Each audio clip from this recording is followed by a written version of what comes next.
Now, it's depressingly easy to get a diagnosis of depression.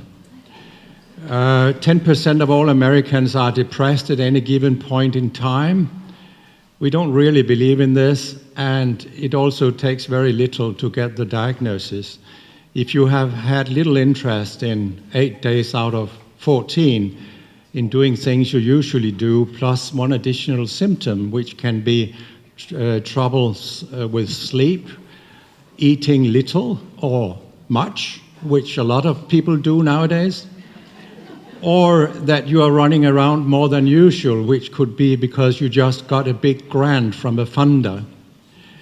Well, imagine a boy whose girlfriend just left him. He will feel miserable for all 14 days. He can't sleep, he can't eat.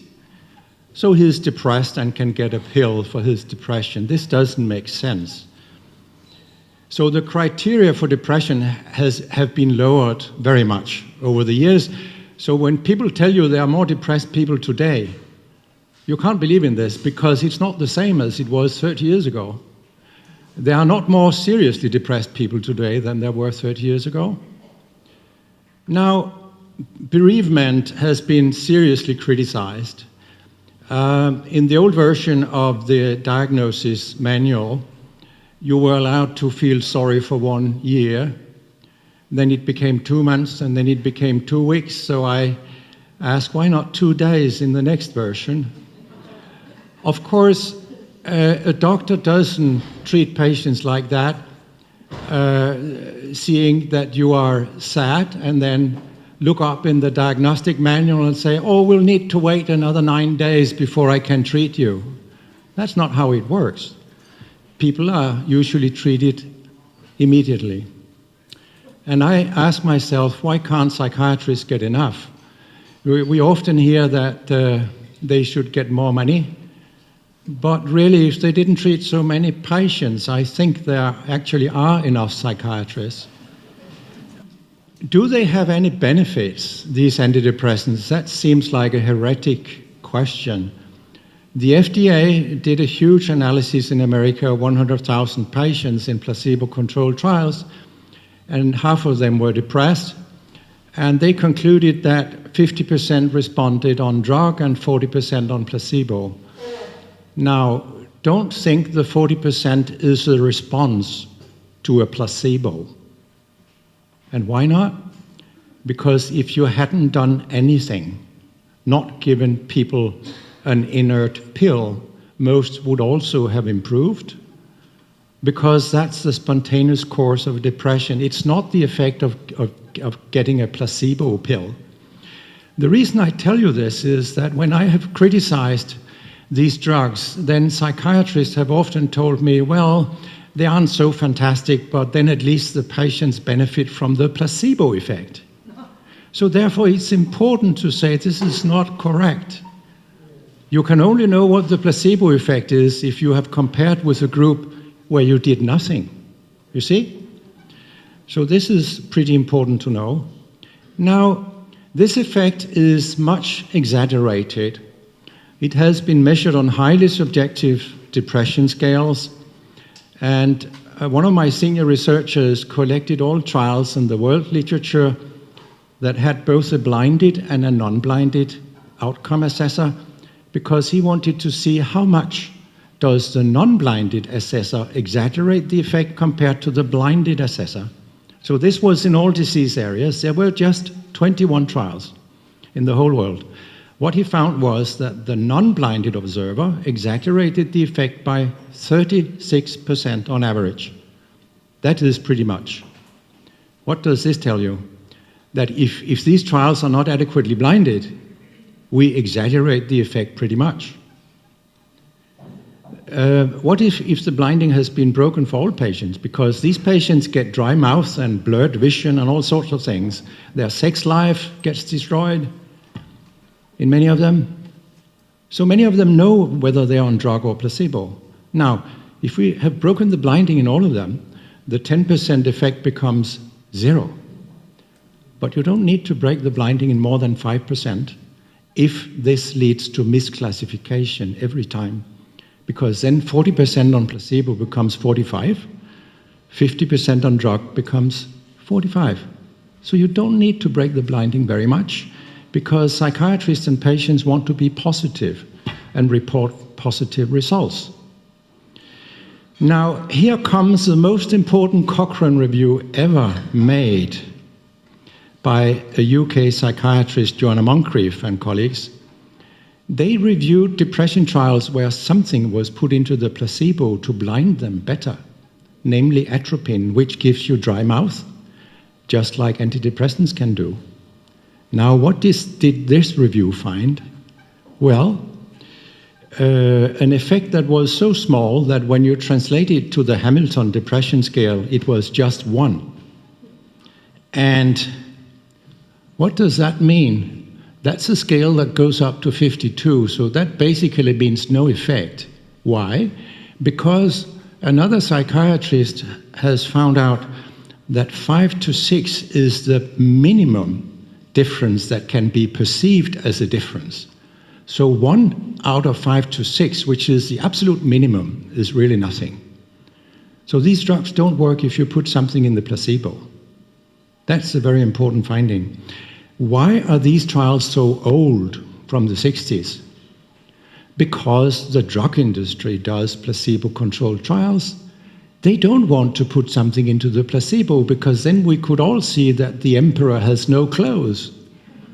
For a lot of drugs, not only psychiatric drugs, but for a lot of drugs that just don't work. It's just bias. They are flawed. So we should do trials this way. But even if we look at these bias trials that weren't adequately blinded, then the effect is very difficult to see. These are the poorly blinded trials, and there are several meta-analyses here. And what you can see is that something called the standardized mean difference is 0.25 when the psychiatrist evaluate the effect. That corresponds to a Hamilton score of 2, which doesn't matter. And when the patients in the same trials evaluate the effect, it is almost 0. So why are the psychiatrists more positive to the drugs than the patients are? And whom would you believe? Well, I would count on the patients, of course. They are the best judges to say, does this help me or not? Antidepressants don't help patients, not even in bias trials. Now, here is a review of how quickly people improve when they get antidepressant drugs, fluoxetine or venlafaxine. What you can see is that in the beginning, on average, they are severely depressed with a Hamilton score of 21, and then they go down over the weeks, both in the drug group and in the placebo group. And it goes down pretty slowly. Now, how much time does it take before they become mildly depressed? That's down here around 13. It takes 4 weeks. Now, how much longer does it take before placebo-treated patients also become mildly depressed on average? About a week longer. And these trials are seriously flawed because nothing was put in the placebo. So what we have here is, and these are data from the companies themselves, and they don't always publish negative trials. That's another reason why these data are too positive. But if we think about what if something had been put in the placebo, then it would have been a matter of a few days.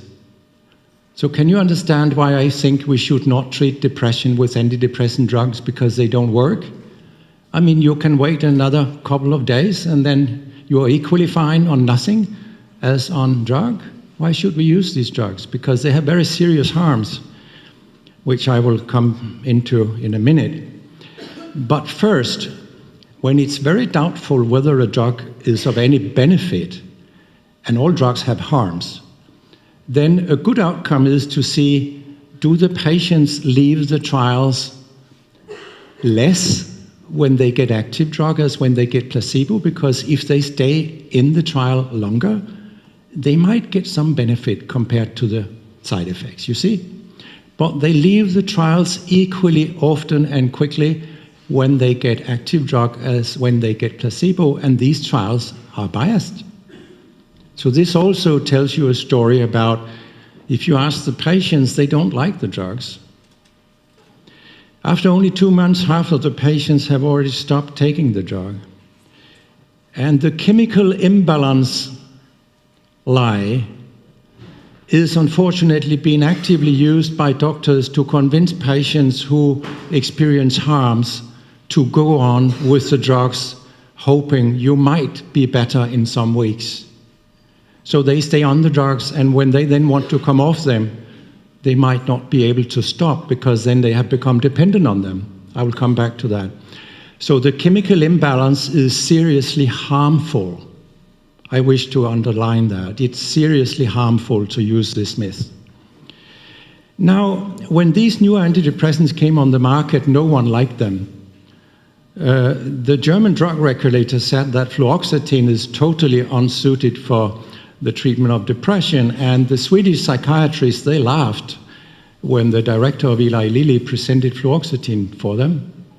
But one of them didn't laugh so long, because the director found out who it was who should write a report for the Swedish drug agency. And this man suggested himself how many dollars it would cost to write a positive report. Of course, unknown to the tax man, some secret bank account, and also some additional money for his research. It's widely known who that man was. And he made a great career later, despite the corruption. He became assessor for Sweden, a very high position. It didn't harm his career. Now, I don't think these drugs work. I think it's all bias that we measure. Of course, some people might feel a little better because they can be a little euphoric. But other people will feel worse. And that makes an average of 0. Now, many patients and doctors think they work, but they forget about that people would become better anyhow. This is the so-called clinical experience that some psychiatrists value very highly. When I debate with them, they say, my clinical experience is that, oh, these drugs are fantastic.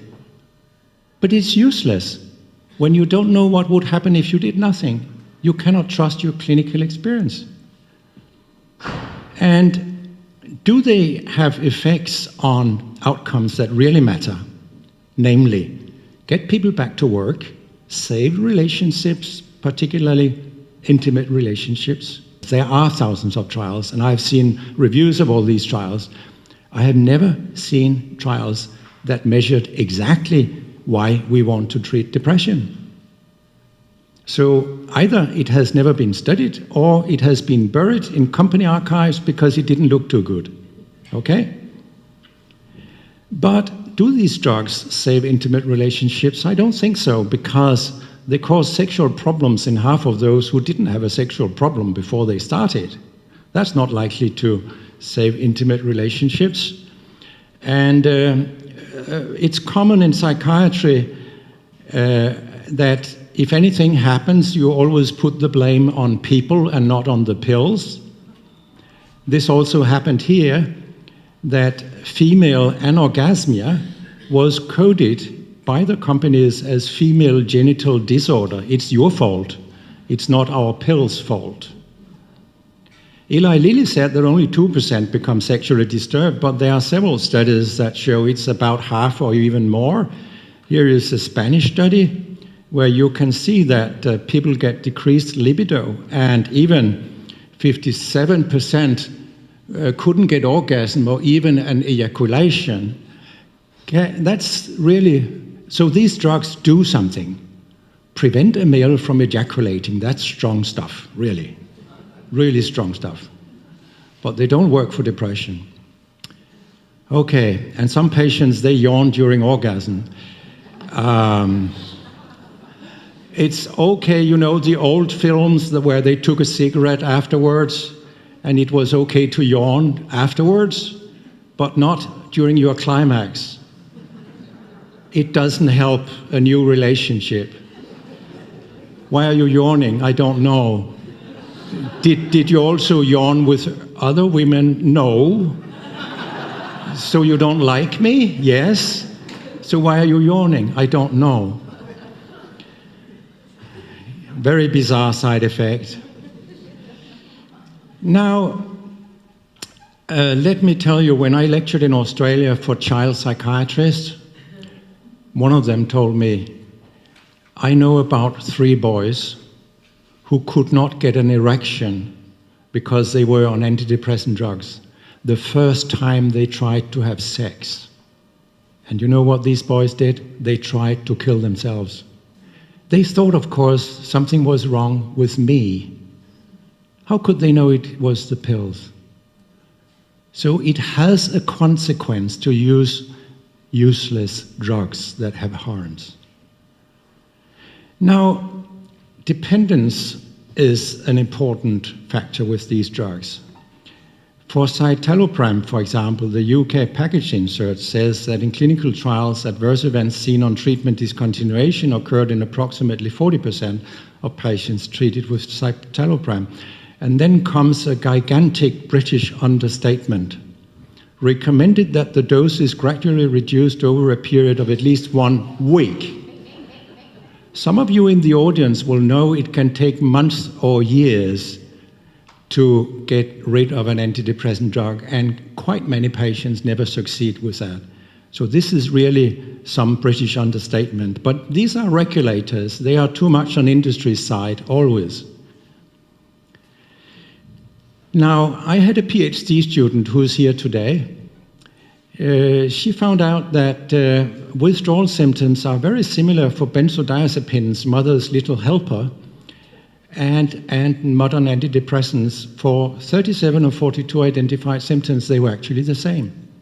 But psychiatrists and industry tried to tell us, no, you don't get dependent on SSRIs, only on benzodiazepines. Why? Because the American psychiatrists introduced new criteria for what it means to be dependent just before the new antidepressants came on the market. So psychiatrists now tell me, well, you can't become dependent on SSRIs because one criterion is that you must crave higher and higher doses. And then I say, great, so no one is dependent on cigarettes because they smoke 20 every day. They don't crave 40, 60, and 80, so great. It will be easy to stop smoking. So this is insane to say that they don't get dependent. And if you ask patients, they will tell you, half usually will tell you, yeah, we do get dependent and it's difficult to stop. Now, the regulators said in 2003 that these drugs are not addictive, but the same year the WHO actually published a report that noted that 3 SSRIs, fluoxetine, paroxetine, and sertraline, were among the top 30 highest ranking drugs for which drug dependence had ever been reported. And now we are also talking about morphine and other opioids. 3 of them were in there. And GlaxoSmithKline finally changed its revision of the risk of withdrawal reactions. It went up by a factor of 100, from almost nothing to 25% in the information for patients, but in small print. They did not advertise this and said, we are sorry, we have fooled you, we were wrong. Here is a study by Eli Lilly that tells you what happens if you stop an antidepressant abruptly. These people had remitted depression. They were well, and they had been well for at least 4 months, up to 2 years. And then suddenly a placebo period was inserted for 5 to 8 days instead of active drug. And the patients didn't know when that happened. The psychiatrists didn't know. So what happened? Eli Lilly funded the study, obviously because their drug, fluoxetine, has a metabolite with a long half-life, 1 to 2 weeks. So fluoxetine will give you less problems than other drugs because the drug stays in the blood for quite long, okay? And what you found if you look at sertraline and paroxetine was worsened mood. A lot of people irritability 1/3, agitation 1/3, Hamilton increase of at least 8, 1/3. What does it mean when Hamilton goes up by at least 8? That's what we would usually call, now your depression came back, but it's a fake depression. It's not a real depression. If they had been treated by psychotherapy and they were well, what is the likelihood that they will get a new depression in just 5 to 8 days? 1 in 100 or something? Very, very small. It's not 1/3. So what you see is what Bob also talked about. These drugs create the diseases they're supposed to help. And then what typically happens is that doctors will say, oh, you still need the drug, and then you get back on it perhaps indefinitely. But there is a good method of distinguishing between fake depressions and real depressions. That is, if you go back on full dose, you will often get well in a matter of hours. And you just saw how slowly a drug on depression works. And I told you it doesn't work, it takes weeks. So this is an abstinence depression. It's not a true depression you see here. And these effects, agitation can become even worse and can become what we call akathisia, which is an incredible, extreme form of restlessness where you can't, it means I can't sit still. You want to jump out of your skin. And what does akathisia do? It predisposes to violence, both suicide and homicide. So these drugs are dangerous. You should never stop them suddenly. Here are Finnish data. What happens when you start 100 patients on an antidepressant drug? Well, 5 years later, almost half of them still get an antidepressant drug. How long did the depression last 100 years ago or 50 years ago when we didn't use these drugs? It was over in a couple of months, perhaps 4 months, 5 months. How often did it come back within the next year or so? Not very often. What do you see here? Corresponds quite well with the fact that half of the patients say it's difficult to stop these drugs. We have created an epidemic of drug use. Think of the title of Bob's second book, An Anatomy of an Epidemic. That's what we have done. So I won't say much about the chemical imbalance hoax. We have already discussed that. But now, what we really want with treating depression is to prevent suicide. These drugs don't prevent suicide. In the FDA's big analysis, you could see that up till age 40, these drugs increased suicidal behavior, and then when you were older, it seemed to decrease suicidal behavior. But, well, when the FDA published these findings, they looked even better, because now it was only risky up till age 25, and when you were about that, well, it looked, well, maybe they had a small protection against suicide, but this is not correct. I have studied this in much detail. My book is full of this, and I will give you some examples. Suicides are far worse than what the FDA reported. There were 5 suicides on 50,000 patients on active drug. That's 1 per 10,000. I found minor materials also based on randomized trials that were part of the FDA's big analysis, 5 suicides, 9 suicides, and look, the incidence was 13, 14, and 17 instead of 1. And the person who was in charge of the big FDA analysis, as you can see in the first line, reported 1 suicide per 10,000. But 5 years earlier, the same guy, all alone, published an article also based on FDA trials where he reported 10 per 10,000, namely 22 suicides in just 22,000 patients. So where went all the other suicides in the FDA analysis? Gone. How can you get rid of suicides? Well, there are many tricks, but I think there should have been 15 times more suicides in the FDA analysis. And this is why I think these drugs are probably harmful for everyone. There is no upper age, I think, where these drugs cannot increase suicides, but I don't have the evidence. I can just tell you that the evidence we have is incredibly unreliable. People have hidden things. Now, the FDA only counted events occurring within 24 hours after stopping the drug. You have just seen that if you stop a drug, you can get depressed. It's an abstinence symptoms, so this is wrong. And also people with agitation, which predisposes to suicide or akathisia, they were put on benzodiazepines to calm them down. What does that mean? The risk of suicide drops because they get calmed down, so they are not so akathisic. So we don't even know what the true effect of these drugs are, not only because they are not well blinded, the trials, but also because likely more patients got benzodiazepines in the active group and the placebo group. Do benzodiazepines work for depression? Well, I'm doubtful to most things in psychiatry, but if you look at the flawed trials, well, yes, they do seem to work for depression, but whether it's true or not, I don't know. I haven't studied this in detail. Now, and many suicidal events were coded as something else. For example, lack of effect or hospital admission, although the reason for the admission was that the poor guy tried to commit suicide. It wasn't apparent in the articles. Or emotional lability. We have had that at home with our daughters and ourselves. Emotional lability, all families know about that. You don't get suicidal by that, not usually.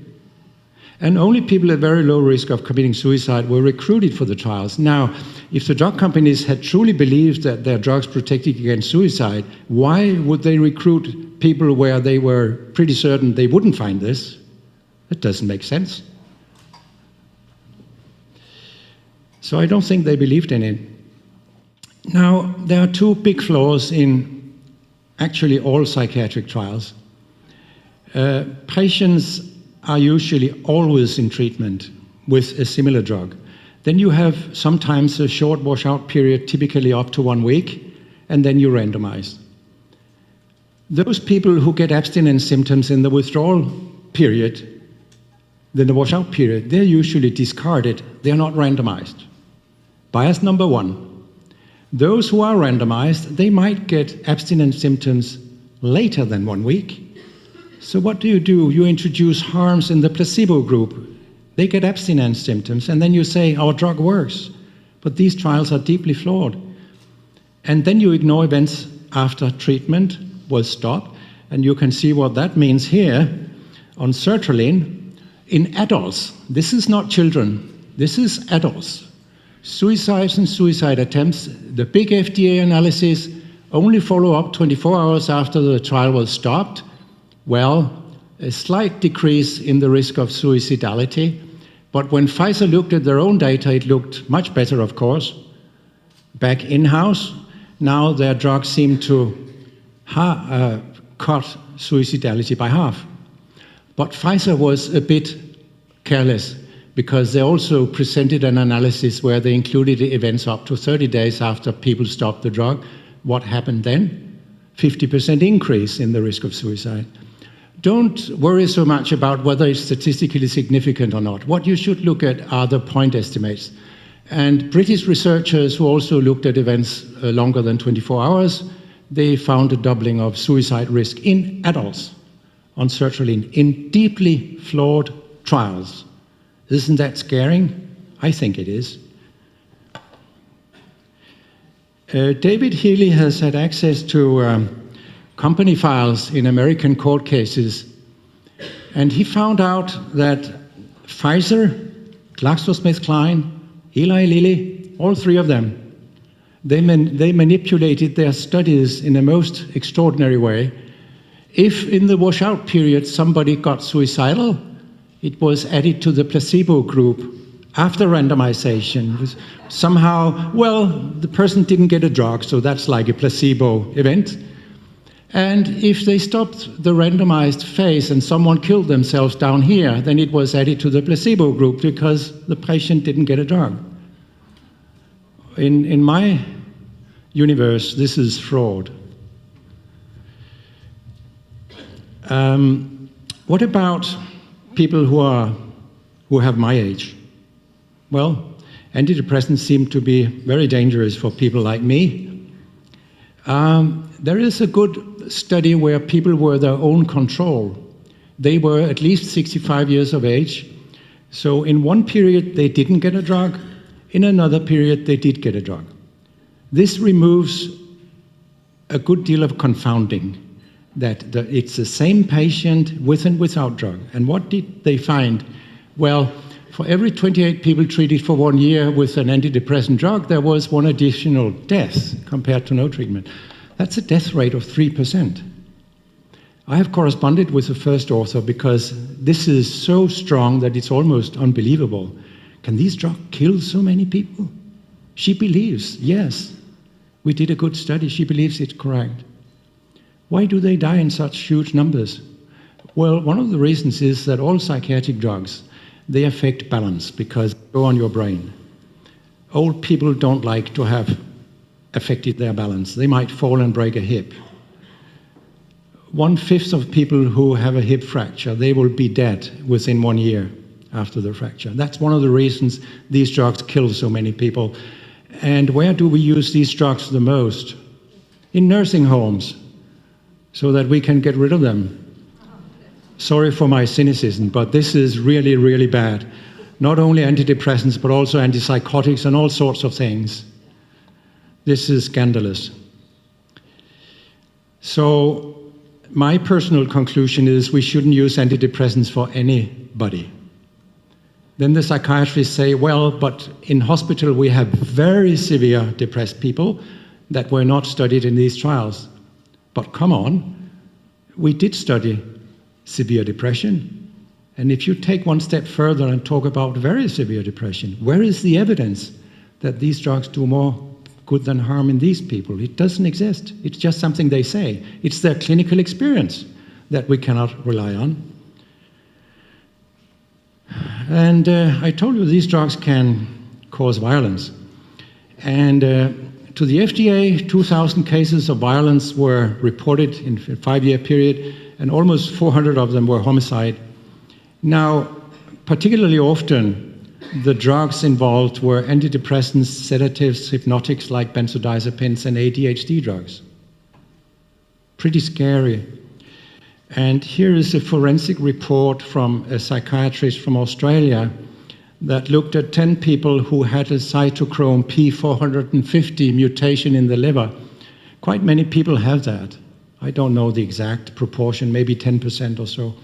This means that the concentration of the drug gets wrong.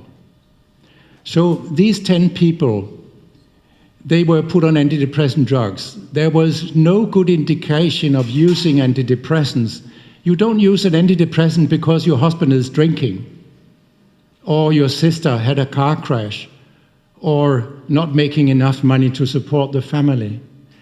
This is how these drugs are being used in practice for almost everything. It's totally wrong. And what happened? Killed teenage daughter in toxic delirium after 3 days. And when he ran out of pills, he killed his father in violent akathisia, stabbed former partner, killed son, and so on. And it just goes on like this. Any dose increase, any dose change is dangerous. When you start an antidepressant, when you lower the dose, when you stop the dose, everything you change can be dangerous. Jump in front of a train with child marital distress. Is that an indication for antidepressants? No. Harassment at work? No, it's not. And the main point is these people acted in a totally out of character fashion where they couldn't recognize themselves. And the doctors succeeded to take antidepressants from them, and then they returned to their previous normal personalities. These drugs change you. Not all, but they can change you very considerably. Now, but Whittaker already told you about the fatal flaw in maintenance studies where you have treated people successfully and then you randomized to placebo, usually without a washout period, which means you give them a cold turkey. And when you have, in one of Bob's books, he writes that for antipsychotics, actually some people became so bad they committed suicide because of the withdrawal symptoms. And moreover, these suicides were not reported in the medical journals. They were gone.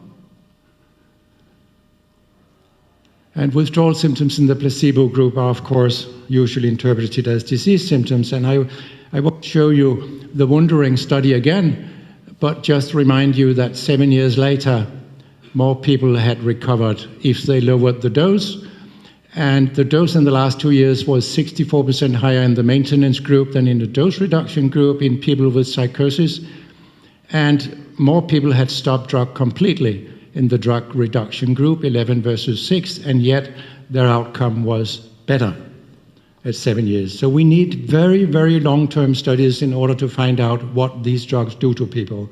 And it's not nice to see what they are doing. Now, how many people do these drugs kill? That's a bit difficult to find out.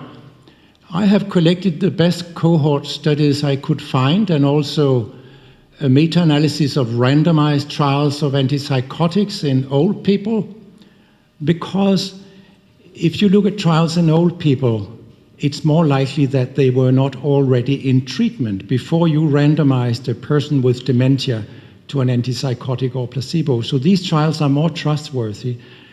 And they showed that when you give an antipsychotic to an old person, you kill one of them out of 100. And these trials are short-term, it's just some weeks, but you kill one in 100 in randomized trials. So these drugs kill people. Some psychiatrists will tell you, based on very poor science, no, it's the other way around. They save people's lives. Antipsychotics, they don't. They kill people. So I've calculated based on these studies, and I looked only at antipsychotics, benzodiazepines, and antidepressants, that in people aged 65 or above, I estimated that more than 500,000 people are killed annually in the USA and Europe. This makes psychiatric drugs the third leading cause of death after heart disease and cancer. I may be wrong. I have done the best I could. But if I'm wrong, these drugs still kill an enormous amount of people. This is indisputable. How few psychiatric drugs do we really need? Well, likely all drugs can cause chronic brain damage. Drug treatment often leads to addiction. Psychiatrists' silverbacks on drug company payroll have helped the companies hook more than 100 million people on drugs most of them didn't need in the first place. And when problems arise, blame the disease, not the pills. Now, I don't think we should use antidepressants. ADHD drugs you will hear about after lunch. Don't use them, they are harmful. That's pretty clear. Anti-dementia drugs, don't use them, they don't work, they're also harmful. It's just bias, what you measure in these trials. They have not been adequately blinded, these trials. You measure a very small effect, and yeah, not well blinded. Antipsychotics, I've been kind and said 8% of current usage. I actually think this is too much. Benzodiazepines, perhaps 5% of current usage at most. You know, there have been very few studies comparing benzodiazepines with antipsychotics, and they are not very good. But there is a Cochrane review on this, and it showed that more people became sedated when they had an acute psychosis on a benzodiazepine as on an antipsychotic. So I'm asking myself, do we need antipsychotics at all? We might be able to use a benzodiazepine in the acute situation. It seems to work well. I'm not convinced that we need antipsychotics at all. So psychiatry has caused an immensely overdiagnosed and overdrugged population. It's the biggest disaster on healthcare today that supersedes anything else I have seen in my life. And I'm a specialist in internal medicine. I have seen a lot, but never anything as bad as this. And with so much pseudoscience and poor science that people believe in. It's absolutely horrible. These drugs have caused hundreds of thousands of deaths over the decades and more than 100 million mental and physical cripples, over the decades. So we need to have detox clinics everywhere, like we try to help street junkies with detox clinics. We need detox clinics for psychiatric drugs. And I just called for a war on psychiatric drugs yesterday in the Daily Mail. And doctors are not educated in tapering these drugs slowly, slowly, slowly. They usually don't know what to do, so the typical attitude is arrogance. So you don't like my drugs? Maybe you don't like me? It's human, but it's wrong. So patients are often left to fend their own way through this hell that doctors have created for them. We should focus on psychotherapy. We are currently assembling particularly trials that have 3 arms: psychotherapy, drugs, or both, and then long-term outcomes. So I can't tell you about the results so far, but I can tell you about what I have seen, which is preliminary. I have seen trials that suggest to me that when you give a drug plus psychotherapy, psychotherapy isn't so effective. And there is a good reason for that. If you take away people's feelings, how can you work with them in psychotherapy? If you take away their thoughts, which you do with antipsychotics, how can you work with what they think? So it makes a lot of sense. But we will come back to that when we have collected the literature and have published it. And later I will explain to you why the most important thing we need to do is to put a ban on forced admission and forced treatment. There are studies that show that half of patients with a diagnosis of schizophrenia didn't have schizophrenia at all. Some studies have shown even higher percentages. Doctors force people with the wrong diagnosis into taking drugs that kill some of them. This is deeply unethical. It's only at war that we otherwise force people into doing something that might kill them. We must stop this insanity with forced treatment. So I'll come back to that after lunch. And I have actually become a little active in the social media. It took a good deal of courage. I won't go on Facebook. I'll let others do that. My life is too short for that. But I do have a website where I put up different things. For example, the article from the Daily Mail from yesterday, it's up there. So if you want to follow what I'm doing and my arguments, it is on Deadly Medicines DK. Also some lectures, and this lecture will be put up, these lectures today will be put up on YouTube. There are several filmmakers, and one of them will specifically put it all up on YouTube so people can see it there. Now, Bob should actually be the chairman for me, but I have 3 minutes left, Bob. And this is my last slide. It is also sad, so I will end with a cartoon. We can't find anything wrong with you, so we're going to treat you for symptom deficit disorder. Sure, we will find an excuse for giving you pills. Let's stop this insanity. Thank you.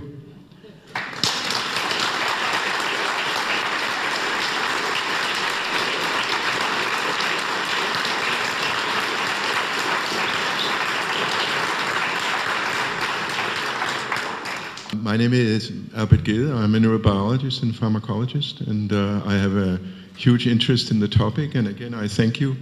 I thank you also for having started the debate and the discussion. And I think it's an extremely important event. And I had hoped that there would be more psychiatrists here today, but I had expected to see more people from the field. However, I have 3 questions, brief questions, if I may. One is, do you deny the existence of a disease like that we call major depression in the literature?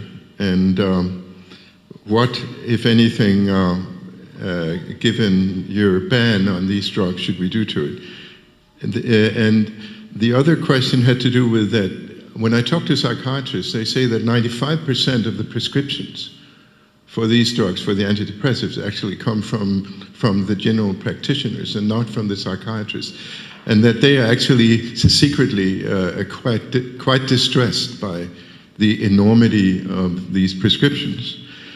And the final thing is that there has been no discussion in this relation of the important topic of alcohol. Alcohol is a disease. Alcoholism is a disease that apparently has sort of the same magnitude. There are about 500,000 Danes that are supposed to be dependent on alcohol. Oh. And the relationship between the prescription of antidepressives and alcohol is also documented. It seems to me that along with this campaign, there should also be a campaign that expounded the important consequences of consumption of alcohol. Thank you. I couldn't dream of denying that some people are in very bad shape and have what we call depression. But the way we diagnose it, I have a lot of reservations. But of course there are some people that need help, no doubt about that.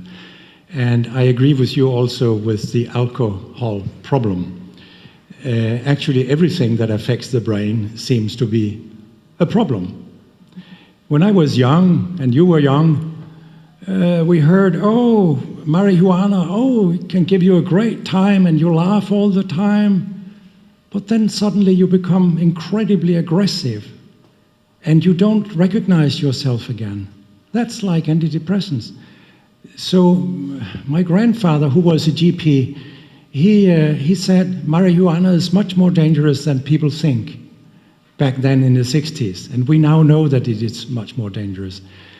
And then you had the question about the GPs. You are right, usual estimates are about 90% of antidepressants are prescribed by GPs.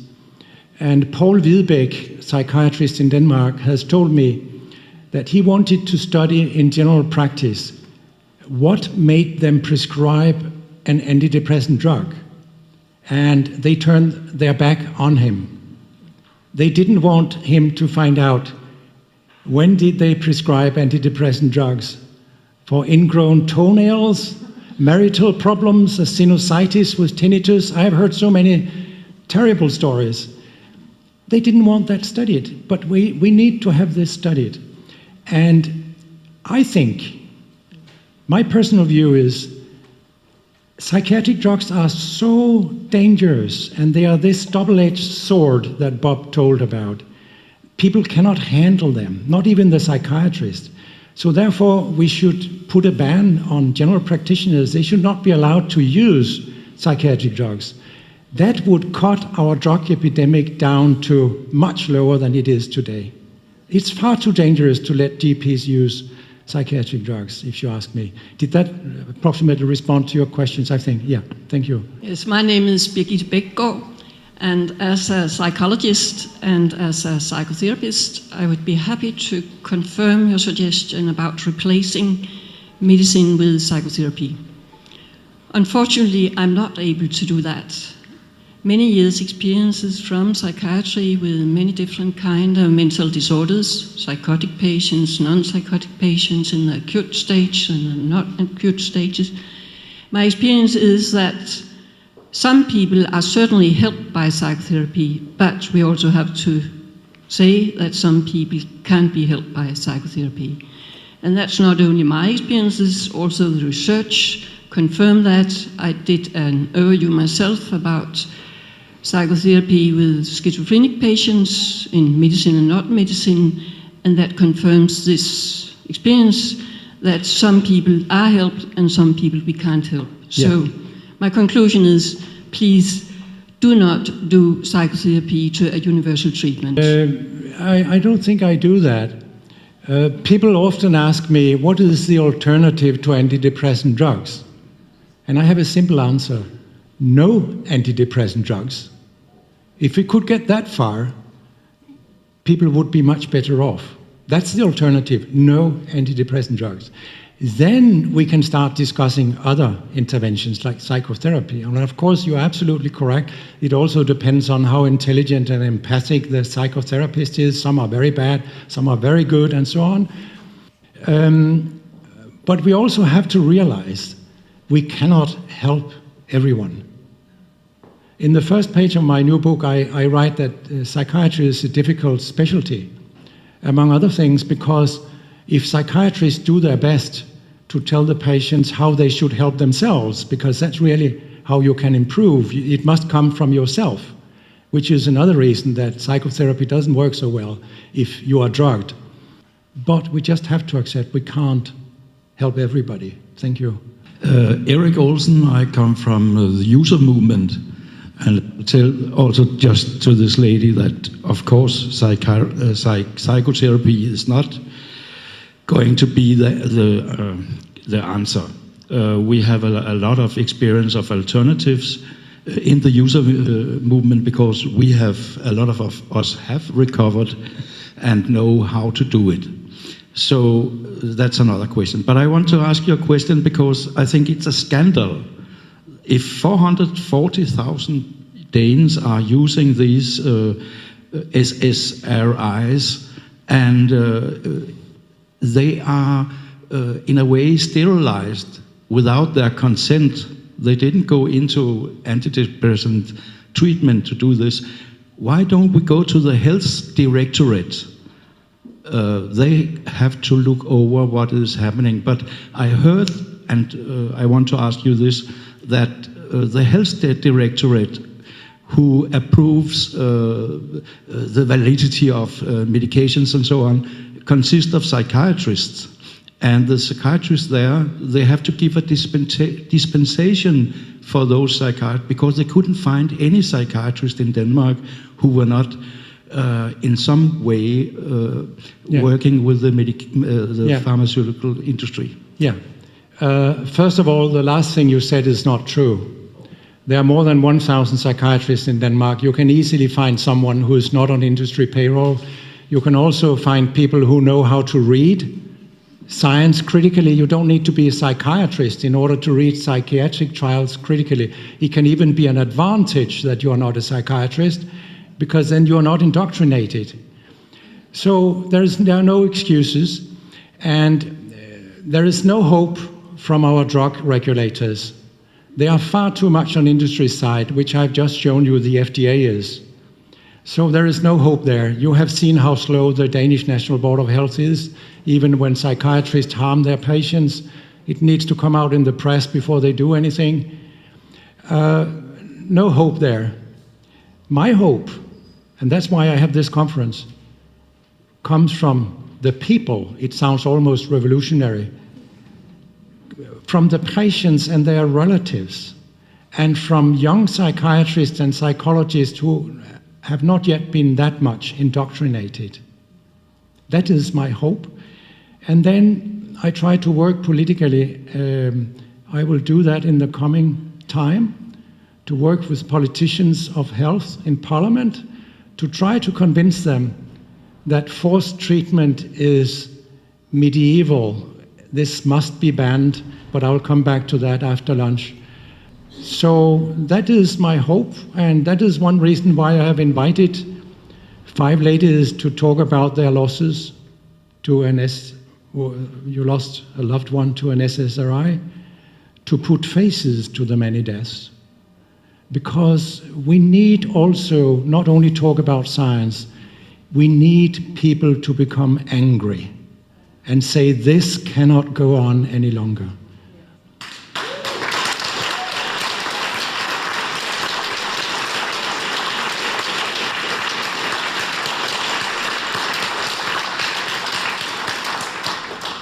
My name is Lise Bangsbo, and I come from Denmark and Norway.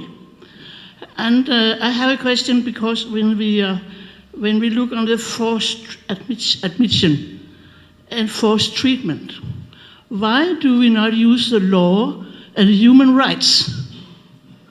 Because criminals, they have a lawyer, but patients, they have no place to turn. I will lecture about this after lunch, but now that you are Norwegian, I will tell you that I am involved in a Norwegian court case that has been appealed to the Norwegian High Court, Supreme Court. The arguments for forcing Cyprexa into that poor guy are non-existing. I'm appalled by what happens in the courts. But let me come back to that after lunch. Yes, my name is Anna E, and I'm making a film about Peter. So now I have a question for him. I know that you have been talking about that the people who are working at the psychiatric ward should be trained in another way. What should they learn?